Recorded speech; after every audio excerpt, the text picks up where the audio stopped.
बहुत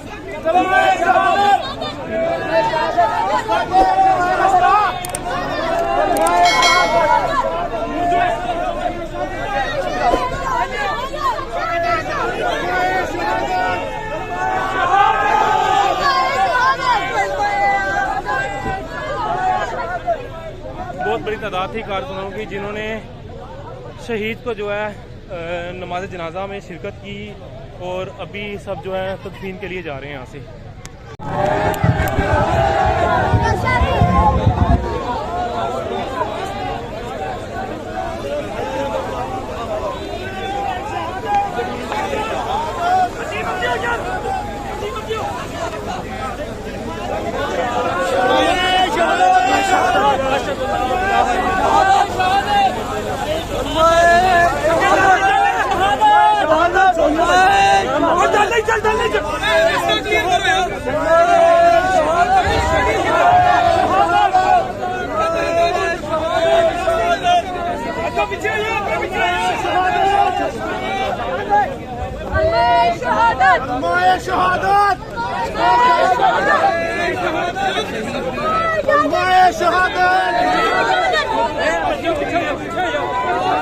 पुलिस के कारकुनान भी देख